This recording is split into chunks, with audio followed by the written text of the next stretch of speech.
I never thought I'd save the life of a man who would later bring the entire criminal underworld to its knees before me, and I certainly never thought I'd fall in love with him. Rain hammered against the windshield of my old Jeep with such fury, it felt like the sky had declared war on the earth. November in Oregon isn't just a month, it's a test of endurance for anyone daring enough to take Highway 101 after midnight. I was driving from Astoria to Portland after a 12-hour shift in trauma. My hand still carried the warmth of a patient's blood, the one we lost an hour ago. 22 years old, motorcycle, slick road. I'd done everything I could. It wasn't enough. The wipers were barely keeping up. The ocean roared somewhere to my left like a wounded beast. Fog turned the world into a milky shroud, broken only by the occasional flash of oncoming headlights. Then I saw it.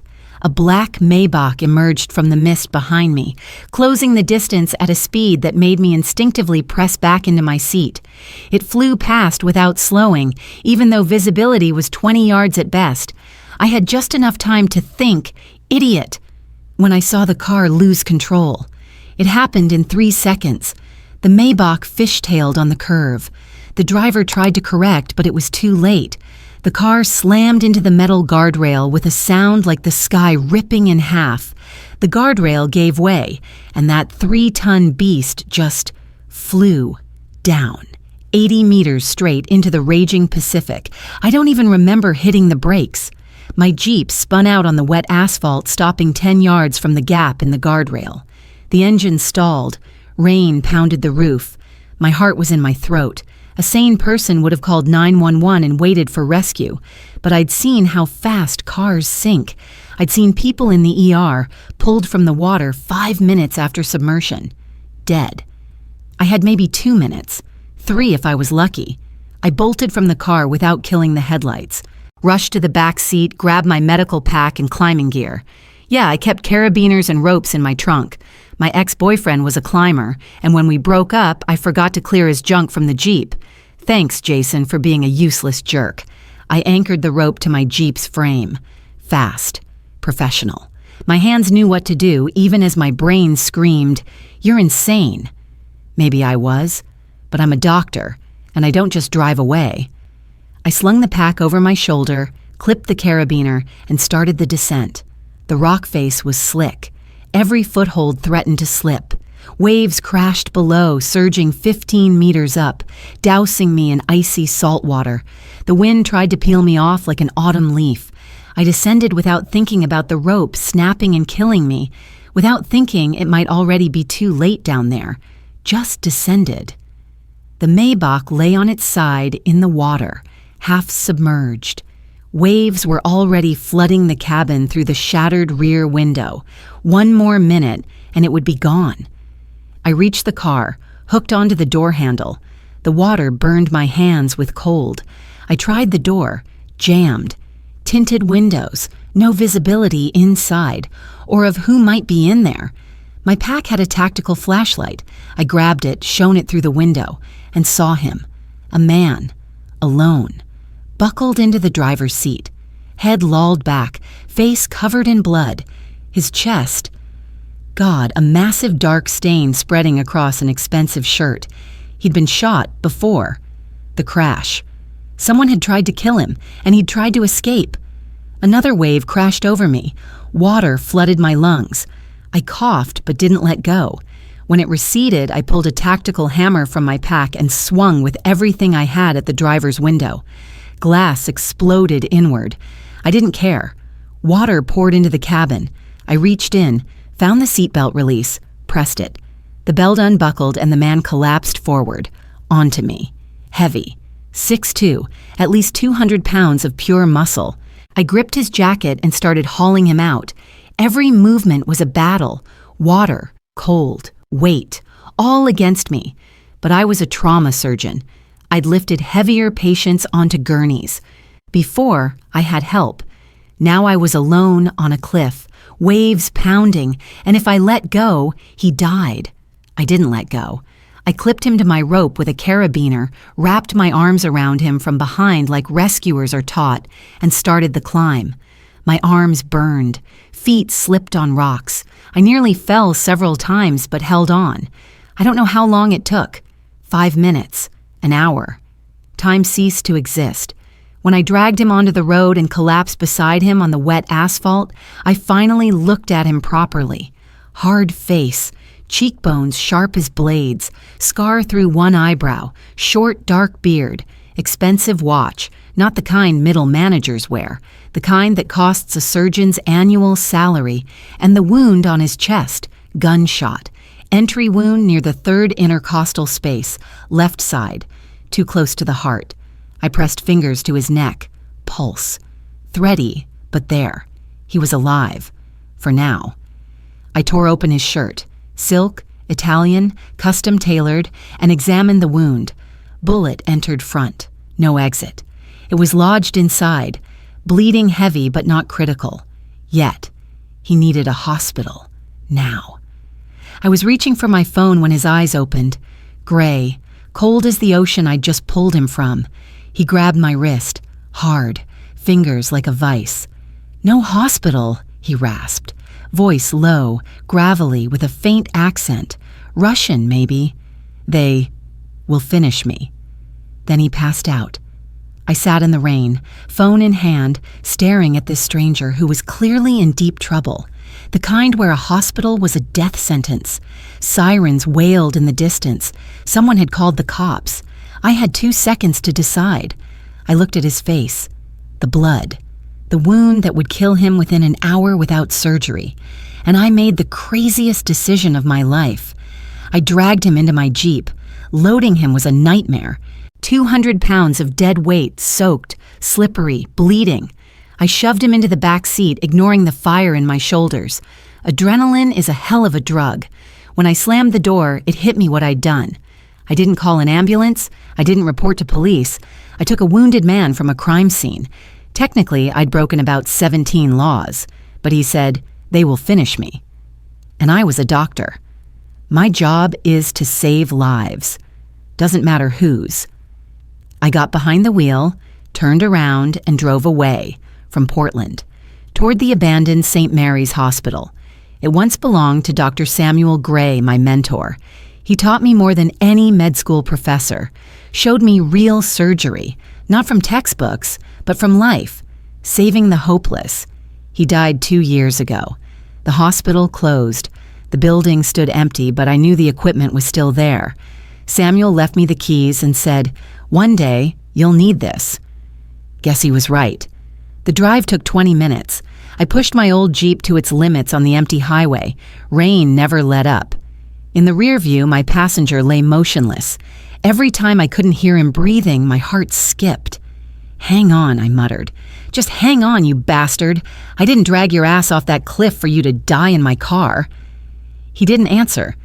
St. Mary's greeted me with darkness and the smell of damp. 2-story red brick, surrounded by overgrown oaks. Once there were manicured lawns and flower beds, now just weeds and a cracked parking lot. I pulled up to the service entrance, killed the lights, and ran to unlock the door. The key turned with a groan. Inside smelled of dust and neglect, but the OR was upstairs, and everything I needed was still there. I returned to the Jeep, opened the back door, and started pulling him out. Pulse still there, but weak, breathing shallow. I was losing him. "Not now," I hissed, slinging his arm over my shoulders. "Don't you dare!" I don't know how I got him to the second floor. It was physically impossible. But I did it. Step by step, stair by stair, pushing, dragging, ignoring the pain. The OR looked like a horror movie set. Dusty lights, cracked vinyl on the table, cabinets of instruments. But the generator worked. Lights flickered on. That's all I needed. I lifted him onto the table, cut away the rest of his clothes, hooked up a portable monitor from my pack, pulse 45, BP 80-50, hemorrhagic shock, stage 2. Stage 3 was coming, and then he was gone. I needed blood. Now. Quick test. O positive. Same as me. Sometimes the universe is on your side. I inserted a catheter, connected a direct vein-to-vein transfusion. Primitive, risky, but no time for donors. While my blood flowed into him, I prepped for surgery. Sterile field, local anesthesia. I couldn't do general alone. Scalpel, clamps, retractors. When I made the first incision, it hit me. I was operating completely solo for the first time. No assistant, no anesthesiologist, no nurse. Just me, a dying stranger, and rain drumming on the windows. I opened his chest. Worse than I thought. Bullet 2 centimeters from the heart, nicked a lung, shredded the spleen, lodged in soft tissue. Massive internal bleeding. I had to stop the bleed, extract the bullet, remove the spleen, and sew everything so he didn't die on my table. A 4-person team takes 5 hours for this. I didn't have 5 hours. I worked. Hands moved on autopilot. Years of training, thousands of surgeries. It all kicked in. Clamp, ligate, suture, another. So much blood. I lost track of time. An hour, 3. But I found the bullet, removed it, stopped the bleeding, took out the ruptured spleen, repaired the lung. His heartbeat, weak but steady. I was closing the last suture when his hand twitched. Then his eyes opened, and I realized my mistake. I hadn't strapped him down. His hand shot to his waist, where a holster used to be. Finding nothing, he grabbed the scalpel from my tray. Fast, precise, professional. Suddenly, I'm holding a needle, and there's a blade at my temple. "Who are you?" he rasped. Voice weak, but eyes like steel. "Where am I?" I didn't flinch. Maybe I was too exhausted. Maybe I'd used up my fear quota in the last 4 hours. "I'm the person who just saved your life," I said calmly, "and you're in an abandoned hospital 40 miles from where you decided to dive off a cliff. If you don't put that damn scalpel down and lie back, you'll rip your sutures and bleed out on my table. I just spent 3 hours making sure that didn't happen." We stared at each other. 1 second, 2, 10. Then he slowly lowered his hand. The scalpel clattered to the floor. "You operated on me?" Disbelief in his voice. "Alone?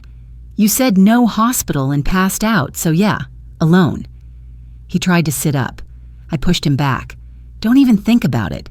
No spleen, chest tube, and I just finished sewing your lung. You'll stay put or I'll sedate you and tie you down. Got it?" The corner of his mouth twitched. A smile? A grimace? Hard to tell with his face. "What's your name?" "Aiden. Aiden Rain. Trauma surgeon at Portland General." "Trauma surgeon," he repeated, a hint of respect in his voice. "I'm Artem." "Nice to meet you, Artem. Now close your eyes and sleep. I'm not done with you." And he did. For the first time, this man, whoever he was, obeyed someone else's order. I finished the sutures, started IV antibiotics and fluids, checked vitals. Stable. For now. I collapsed into a chair beside the table and finally let myself exhale. What had I done? This man was shot, refused a hospital, had a holster, a $50,000 watch, and the way he grabbed that scalpel. He wasn't a businessman, but I saved him, and now, apparently, we were both in this. I looked at his face. He slept, but even unconscious, his expression was tense, alert, like a man who couldn't fully relax, ever. Scar through the eyebrow, another on his chin, old burn on his shoulder. This was a body that had been through war. I stood, walked to the window, rain still falling, dawn far off, and I thought, what happens when he wakes up for good? I didn't sleep all night. Just sat beside him, checking vitals every 15 minutes, changing IVs, ensuring the chest tube worked. Around 4 a.m., I made coffee on an old machine in the residence lounge. It was awful, but caffeine is caffeine. Artem woke twice. Both times, he looked at me like he was deciding whether to kill me or thank me. Both times, I gave him water and pain meds. Both times, he drifted off again. By dawn, his pulse and pressure stabilized. Breathing evened out.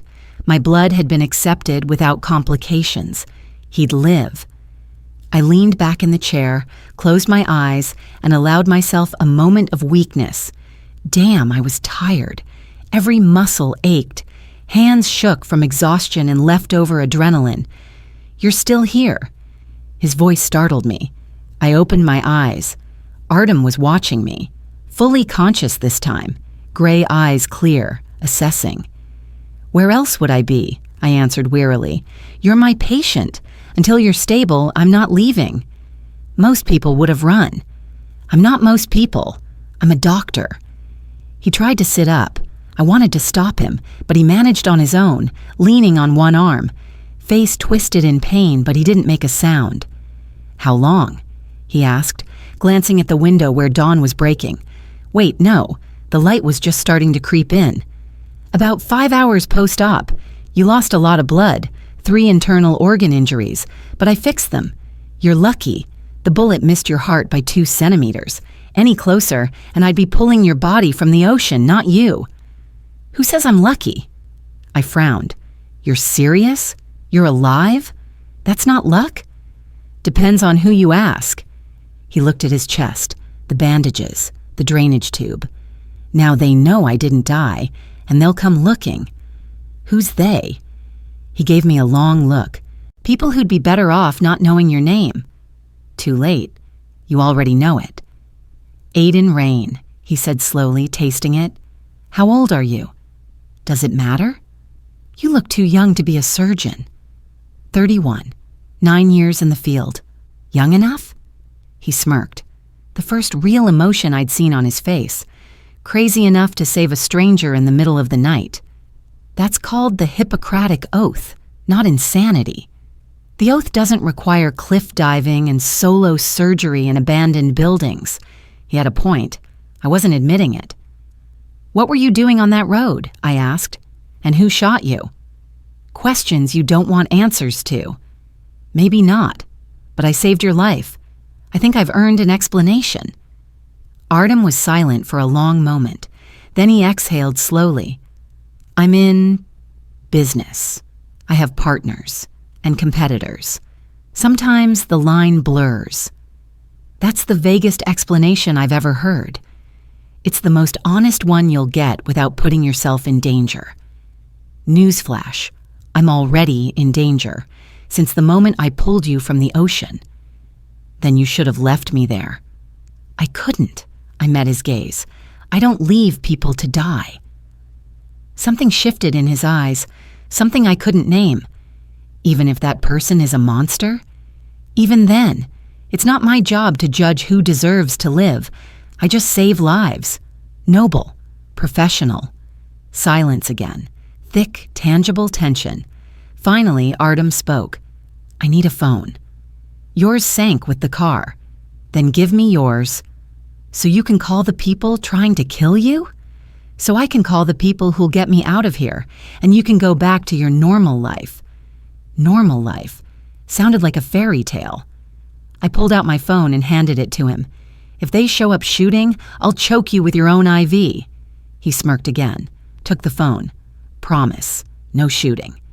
He dialed. Short conversation in Russian. I didn't understand a word, but the tone was commanding, authoritative. He was giving orders. He handed the phone back. 1 hour, my people will be here." "Your people?" "Mine." "And what am I supposed to do with that?" "Nothing, just wait." "And they won't touch me?" He looked me dead in the eyes with an intensity that sent a chill down my spine. "No one will touch you as long as I'm alive. That, I promise." For some reason, I believed him. They arrived exactly 1 hour later. I heard the roar of engines before I saw the cars. 6 black Range Rovers lined up in the abandoned hospital's parking lot like a funeral procession. Tinted windows, powerful engines. This wasn't security. This was an army. I stood at the second-floor window, watching men in black suits emerge. Serious faces, clearly armed. I could see the outlines of holsters under jackets. "Your friends aren't exactly subtle," I said to Artem, who was now sitting on the edge of the OR table despite my protests. "They're not friends. They work for me." "How many people do you have?" "Enough." The door downstairs creaked open. Footsteps on the stairs, fast, confident. I instinctively backed against the wall, hand on the scalpel in my robe pocket. Stupid. What could I do against armed men? But it was something. First in was a tall blonde, maybe 40, shaved temples, scar on his cheek. His eyes locked on Artem. "Boss." His voice was even, but I caught relief. "You're alive." "Obviously, Lucas." Artem nodded toward me. "Thanks to her." Lucas turned to me. His eyes were cold, calculating. He studied me like I was a bomb about to go off. "Who is she?" "The doctor who pulled me from the ocean and operated solo for 3 hours. Artem tried to stand. I stepped forward automatically to help. He accepted, leaning on my shoulder. "And she's coming with us." I froze. "What?" "You heard me." No. I stepped back, hands up. "I did my job. You're alive. Your people are here. Deal's done." "What deal?" Artem asked with a faint smirk. "The one where I save your life, you leave, and never show up in mine again." "Afraid that's impossible." "Why?" Lucas answered for him. "Because someone ordered a hit on the boss. They'll check every hospital, every doctor. If they find out you pulled him from the water—" He didn't finish. He didn't need to. "They'll kill me," I said. "Or worse." My stomach dropped. I looked at Artem, hoping it was a joke. His face was dead serious.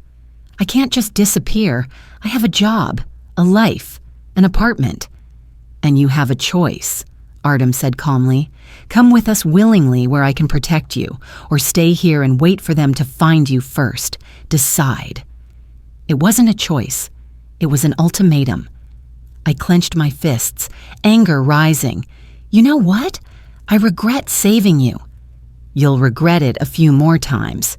He reached out to Lucas, who handed him a pistol. Artem checked the magazine, racked the slide. Movement smooth, professional. "Then you'll get used to it." He headed for the door, ignoring the pain. Lucas and 2 others formed a protective perimeter around him. At the door, Artem turned back. "You coming, Dr. Rain?" I looked out the window at my Jeep, the abandoned hospital, the morning that was supposed to be ordinary, and realized my ordinary life ended the second I rappelled down that cliff. Screw it. I ripped off my blood-stained coat and threw it on the floor. "Let's go. But if you die from infection because you ignore my orders, I'll spit on your grave." Lucas barely hid a smirk. Artem just nodded. "Deal." I grabbed my medical pack, tossed my Jeep keys to Lucas. "Someone get my car out of here. I'm not letting it rot in a parking lot." Lucas caught the keys mid-air. Done. Descending the stairs, surrounded by armed men, I thought about how 24 hours ago, my biggest problem was deciding whether to take a double shift on Friday. Now I was willingly getting into a car with a man someone wanted dead. Mom would be horrified. They put me in the middle Range Rover with Artem. He settled in the back, eyes half closed, but I saw his hand resting on the pistol. "Where are we going?" I asked as the convoy pulled out. "Somewhere safe."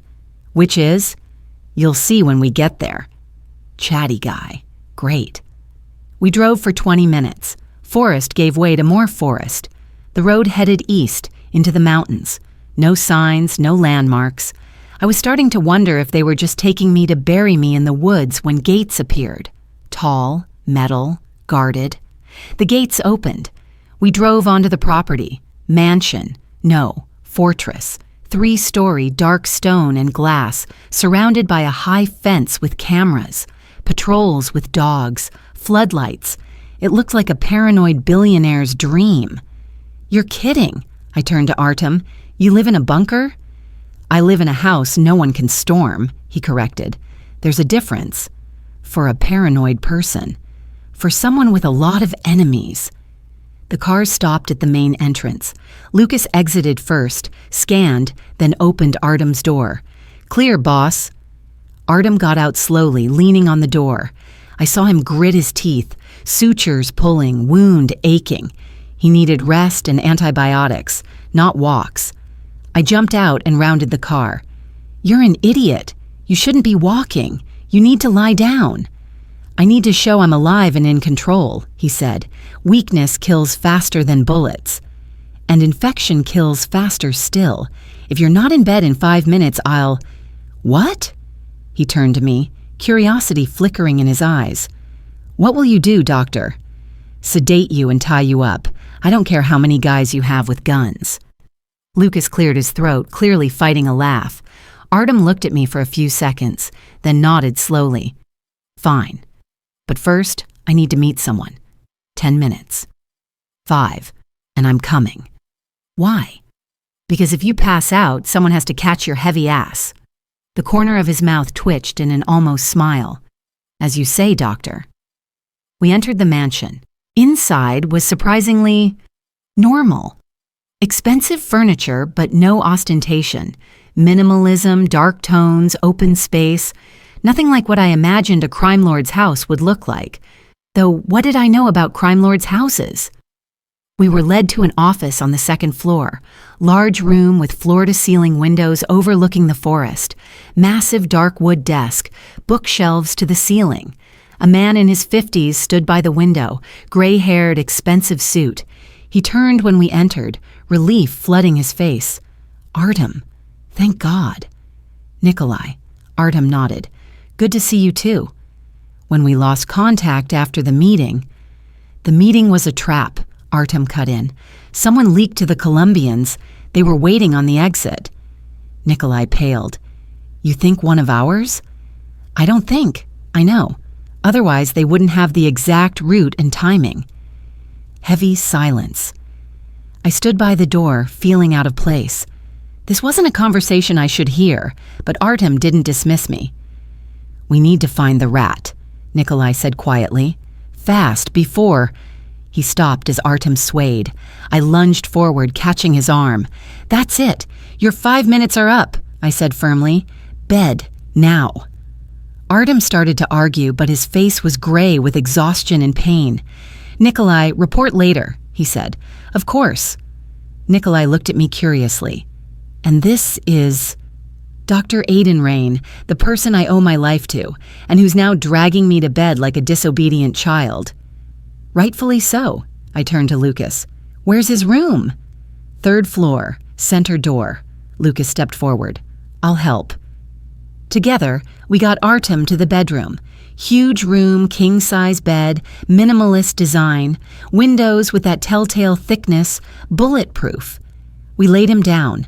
I immediately checked the bandage, pulse, temperature. You're lucky, I said. No signs of infection, yet. But if you pull another superhero stunt, I can't promise results.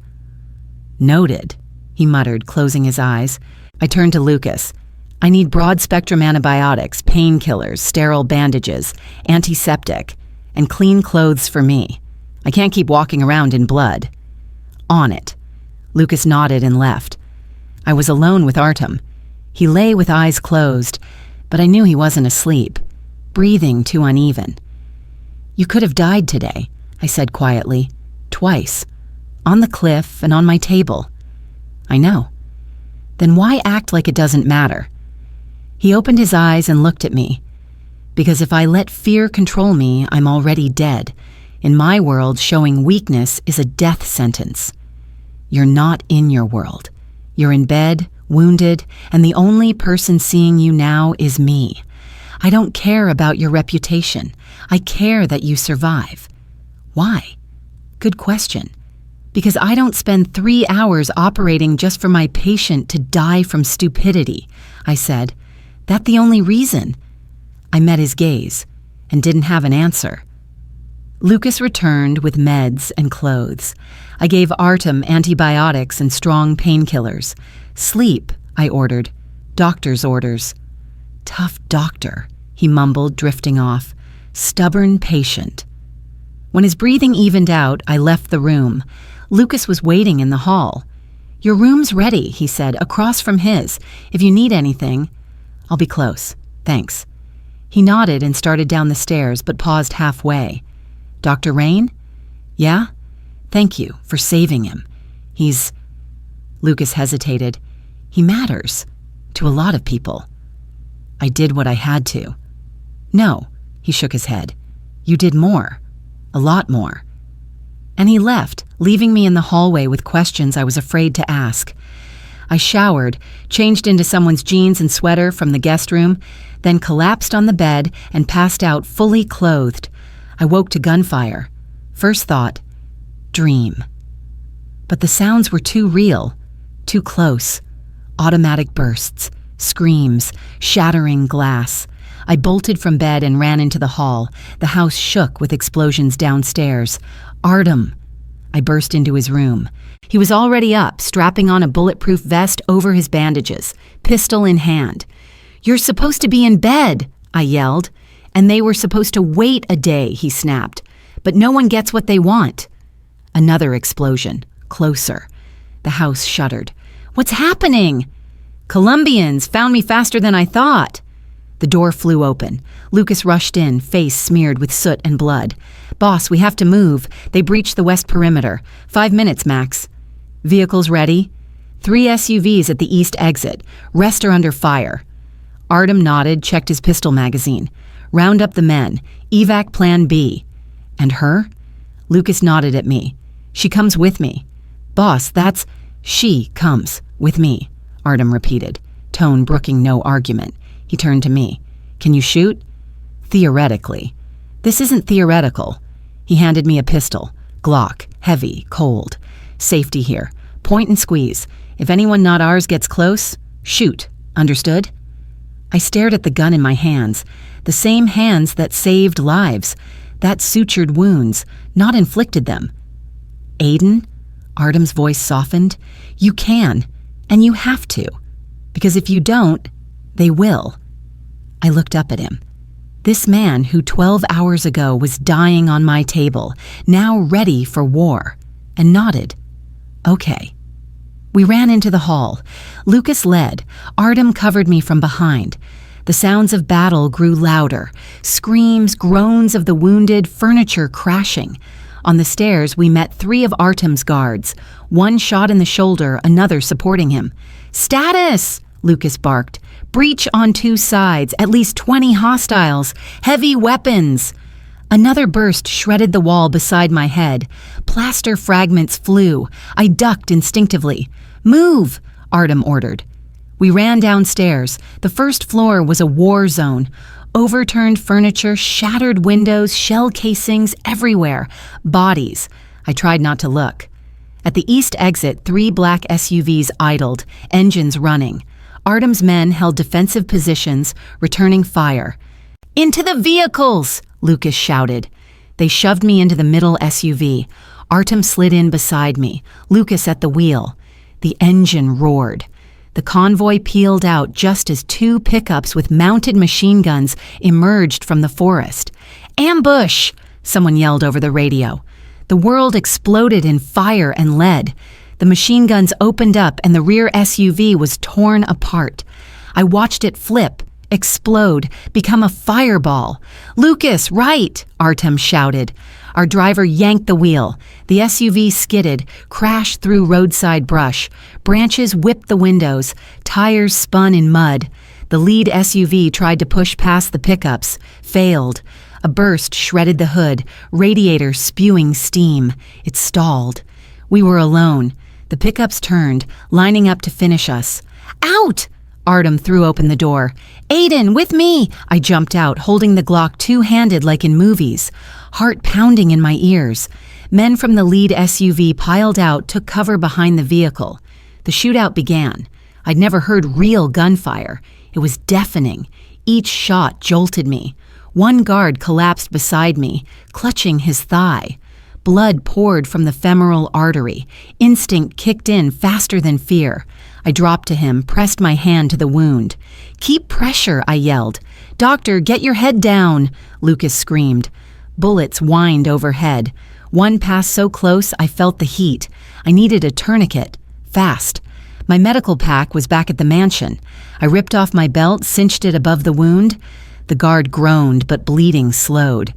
"You'll live," I said, though I wasn't sure. Artem appeared, covering us with fire. "Good work, doctor," he said between shots. "Now take his gun." "What?" "He can't shoot. You can. Do it." The wounded guard shoved his weapon at me, AK-47. I only knew it from news and movies. I don't know how— You'll learn, fast. Artem reloaded his pistol. See the driver in the right pickup? Take him out, they lose mobility. I looked where he pointed. A man behind the wheel reloading the machine gun. My hands shook as I raised the rifle. Butt to shoulder, aim, short bursts. Artem instructed, still firing. Breathe. I aimed. Finger on trigger. I'm a doctor. I save lives. I don't take them. But this man would kill me. Kill Artem. Kill everyone here. I pulled the trigger. Recoil slammed my shoulder. I nearly fell. Bullets went wide, but one shattered the pickup's windshield. The driver flinched. Again, Artem yelled. You're close. I aimed. Inhale, exhale. Fired. This time, I hit the hood, or radiator. Steam poured out. Perfect, keep it up. It was insanity. Complete insanity. But I kept shooting. Lucas broke through to the nearest pickup, smashed the window, dragged out the gunner. Quick struggle, punch, another, and the gunner dropped. Artem advanced despite his wound, despite the pain. He shot with surgical precision, every round a hit. 3 men down before they knew what happened. I saw him clutch his chest with his left hand, sutures, pulling or torn. Artem, stop, I yelled. He didn't. The second pickup tried to turn its gun on us. If it did, we were all dead. Lucas saw it too. He grabbed a grenade from a fallen enemy, pulled the pin, lobbed it under the pickup. Cover! The explosion lifted the truck, flipped it onto its side. Flames shot skyward. Silence. Sudden, deafening silence after the chaos. I sat on the ground, clutching the AK, unable to believe what just happened. That I just shot at people. Aiden! Artem stood over me, offered a hand. I took it and stood, legs trembling. You're hurt, I said, seeing blood on his shirt. Sutures tore. Not critical. Not critical, you idiot, I told you. He cupped my cheek, surprisingly gentle. You saved my man's life and helped us survive. Thank you. I looked into his gray eyes and realized everything had changed. I'd crossed a line. I wasn't just the doctor who saved a stranger. I was part of his world now. Bloody, dangerous, insane. And that scared me more than the bullets. Boss, Lucas approached, face grim. We lost 9 men, 5 wounded. Contact with the house is down. The house? Burned. Completely. Artem's jaw clenched so hard I heard his teeth grind. Someone really wanted me dead, he said quietly, dangerously quiet, and paid a high price for it. What now? Now we find out who sold me to the Colombians, and when we do— His eyes held a fury that chilled me. We treated the wounded. Besides the guard with the femoral artery, 4 others needed immediate care.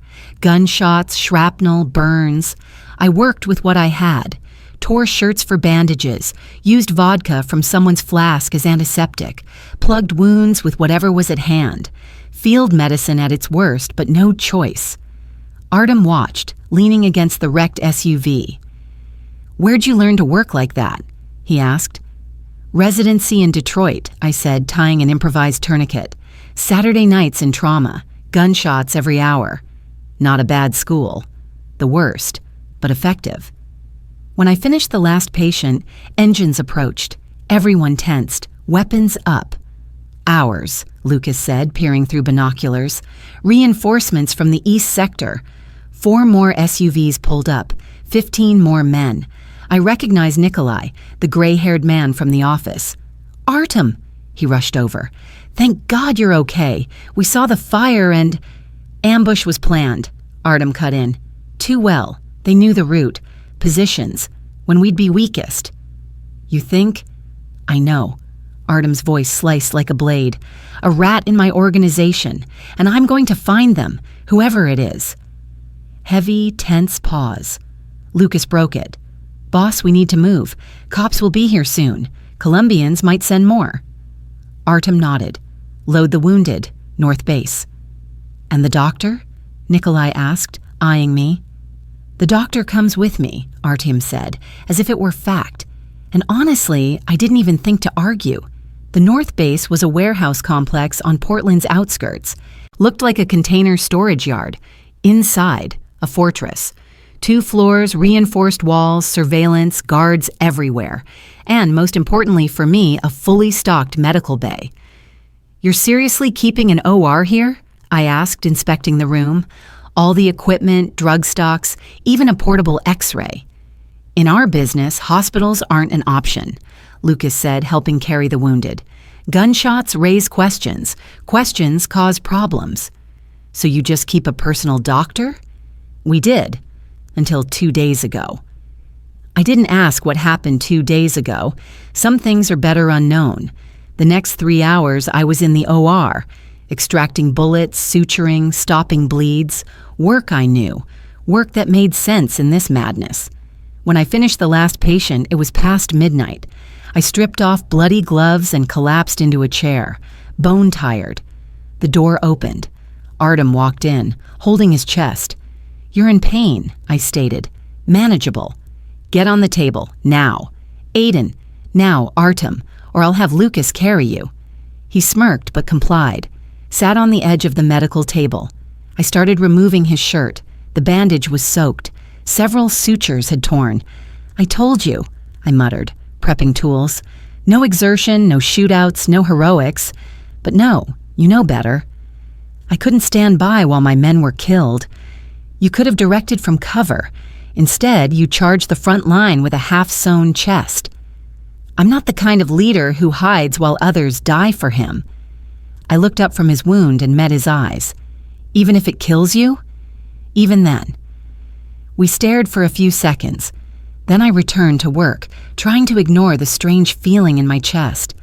"This'll hurt," I warned, cleaning the wound with antiseptic. Not my first time. I placed new sutures. Hands moved automatically, but I felt every breath, every tense muscle. "How many times have you been shot?" I asked, noticing old scars. "Enough to stop counting." "And you never thought to get out? Live a normal life?" He gave a bitter laugh. "Normal life isn't for people like me. I was born into this world, grew up in it, and I'll probably die in it. No way out." "There's always a way." "Not for me. I know too much. Done too much. If I try to leave, they'll find me and kill everyone I love to hurt me before I die. So I stay. I rule this world while I can and protect those who depend on me." His voice carried such weariness, not physical, soul deep, the exhaustion of a man carrying a burden too long. I finished the last suture and started a new bandage. "Done," I said. "Now you rest. Minimum 24 hours. No exceptions. And if the Colombians attack again, then your men handle it without you. You won't help if you die from sepsis." He looked at me with something like surprise. "You're not afraid of me." "Should I be?" "Most people are, even my own. I watched you barely alive on my table. Hard to fear someone after holding their heart in your hands, metaphorically." His mouth twitched in an almost smile. "Metaphorically." Silence fell. Strange, intimate silence. He was still shirtless. I stood between his legs, hands on his chest. I suddenly realized how close we were, how warm his skin was, how his gaze flicked from my eyes to my lips and back. "Aiden." His voice dropped, rougher. "Do you understand what happens if you stay in my world?" "What?" "You become a target. Anyone who wants to hurt me will use you. You'll never live peacefully again." "I already can't, since I pulled you from the ocean." "Then leave, now, while it's not too late. I'll give you a new name, papers, money, start over somewhere. And you?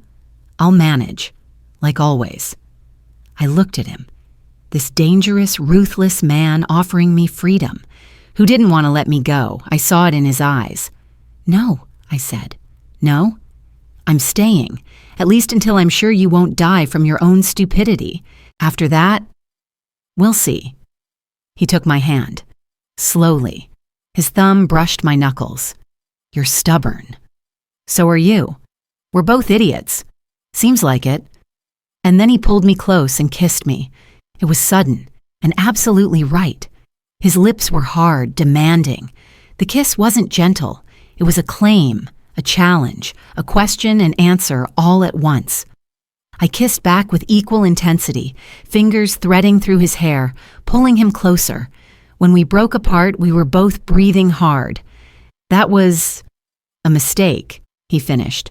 Probably. Definitely. But you'll do it again? He grinned, a real grin that transformed his face, made him younger, alive. At the first opportunity. The door burst open. Lucas stormed in, stopped when he saw us. Sorry, He clearly interrupted something. Boss, Nikolai's here, says it's urgent. Artem sighed, released me. Coming. He slid off the table, wincing, and pulled on his shirt. At the door, he turned back. Rest, doctor. Tomorrow's a long day.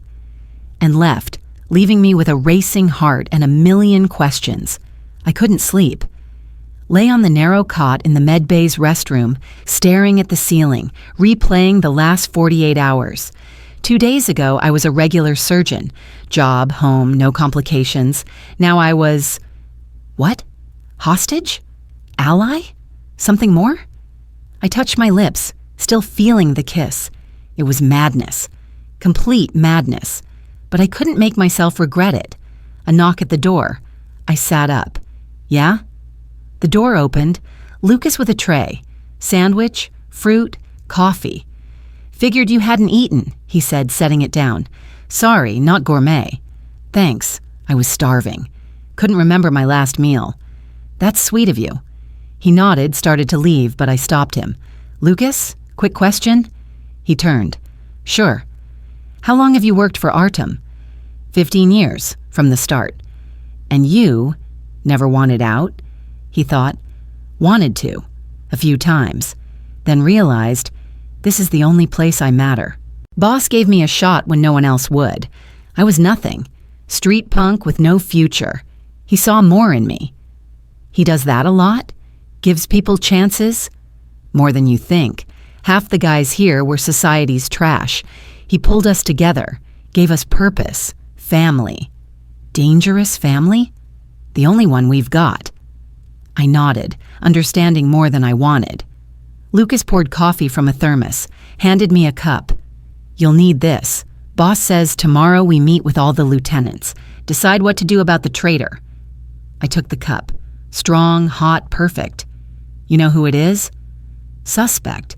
But without proof, Boss won't move. He's fair, even to those who might have betrayed him. We drank in silence. Exhaustion finally hit me like a wave. Thanks for the food, I said, yawning, and the company. Rest, doctor, you earned it. He left, closing the door. I finished the coffee, ate half the sandwich, and lay back. Sleep came fast. Too fast. I don't remember drifting off, but when I opened my eyes, something was wrong. The room swam, head spun, body heavy, unresponsive. I tried to stand, legs wouldn't move. The door opened.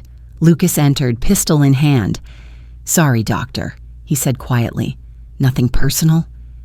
My mind fought, but my body shut down. The last thing I saw before darkness took me was Lucas's face, cold, emotionless, traitor. I woke to pain, sharp, burning on my left forearm. Eyes opened slowly. Darkness, damp, smell of motor oil and rotting wood. I was tied to a chair. Ropes bit into wrists and ankles. Head pounded from the drug. Sedative. Lucas spiked the coffee. Damn. Before me stood a man. Latino, 40s, expensive suit. Handsome but cruel face. Knife in hand. Bloody. I looked at my forearm. Long, shallow cut. Blood dripped to the floor. Awake, the man smiled. The smile didn't reach his eyes. Good. Would have been a shame to miss the main event. Behind him, 10 more men. Armed, grim. One held a camera. Aimed at me. Who are you? I croaked. Throat dry, voice weak. Mateo Rivas, head of the Los Lobos cartel. I believe Artem mentioned us. Colombians. What do you want with me? With you? Nothing. You're bait, querida. He traced the knife along my cheek, not cutting, just caressing cold steel. Very valuable bait. He nodded to the cameraman. Recording started. Hello, Volkov, Mateo said in English, staring into the lens. As you see, I found your new toy. Pretty doctor, the one who saved your pathetic life. He dragged the knife across my shoulder. Shallow, but blood flowed. I clenched my teeth, refusing to scream. You killed 6 of my men the other day, Mateo continued. Ruined my operation. Cost me millions. That was disrespectful. Another cut. Thigh this time. I breathed faster, fighting pain. So here's the deal. Mateo leaned in, face beside mine in frame. You come here, alone. No weapons, no men. And maybe I let her go, with minimal damage. He licked blood from his finger on my arm. I felt sick. You have 2 hours, Mateo said to the camera. After that, I start cutting. More important parts. Address in 5 minutes. Don't be late, Volkov, or there'll be nothing left to collect. He nodded. Camera stopped. Mateo turned to me, smiling. Now we wait, and hope your boss cares enough to come. He won't, I lied. I'm nobody to him, just a random doctor.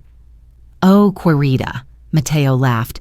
If you were nobody, he wouldn't keep you by his side 24/7. Wouldn't look at you like he did last night when my man was watching. His man. Lucas. Where is he? I asked. Your rat? Lucas, collecting his 30 pieces of silver. Half now, half when Volkov's dead. You think Artem will come alone? No. I think he'll try to bring an army, but my men will be ready, and when he walks in, alone and stupid, trying to save his woman, I'll put a bullet in his head and take control of Portland's port. He leaned closer, breath on my face. And you, I'll keep. My personal trophy. Maybe even give you back your little medical kit. I always need doctors who can keep quiet. I spat in his face. His hand flew, backhand sending my head snapping. Lip split. Blood trickled down my chin. Feisty. Mateo wiped his face. I like that. Will be fun breaking you. He turned to his men. Send the video and get ready. Volkov will be here in an hour. One thug pulled out a phone, started typing. Others checked weapons, positioned men. I was left tied to the chair, bleeding from several cuts. Pain pulsed with my heartbeat. Head spun from blood loss. But I was a doctor. I knew the cuts were shallow. Mateo deliberately avoided vitals. He wanted me alive. For now, I had to think, find a way out. I scanned the room. Old warehouse, rusted racks, dirty skylights. One exit. Massive iron door guarded by 2 armed men. Ropes on my wrists were tight but not perfect. If I could... I started working my wrists slowly, stretching the knots. Skin tore. Blood made it slippery, but that helped. 20 minutes. 30. Ropes loosened. Suddenly, gunfire outside. Mateo jumped, grabbed his radio. What's happening? Boss, they're here. From all sides. It's not just Volkov, it's... Connection cut in an explosion. Mateo cursed in Spanish, turned to his men. Positions, kill them all. His men rushed the exit. Mateo followed but paused at the door, looked back at me. Don't worry, querida. When I'm done with your boss, I'll come back for you. And vanished. Battle sounds intensified. Automatic fire, screams, grenade blasts. I yanked my hands frantically, right wrist freed, quickly untied the left, then ankles, stood and nearly fell. Dizziness, weakness, from blood loss. Hold on, Aiden, hold on. Looked for a weapon, metal rod on the floor against the far wall, grabbed it. Better than nothing. The door burst open. I raised the rod, ready to swing. Artem stood in the doorway, alive, unscathed, pistol in hand, rage in his eyes. His gaze fell on me. Blood, cuts, my face. Something broke in his expression. Aiden, he approached, gently took my hand with the rod, lowered it. God. I'm okay, I lied. Where's Mateo? Dead. Most of his men, too. Artem shrugged off his jacket, draped it over my shoulders. Where's Lucas? He's the traitor. drugged me, brought me here.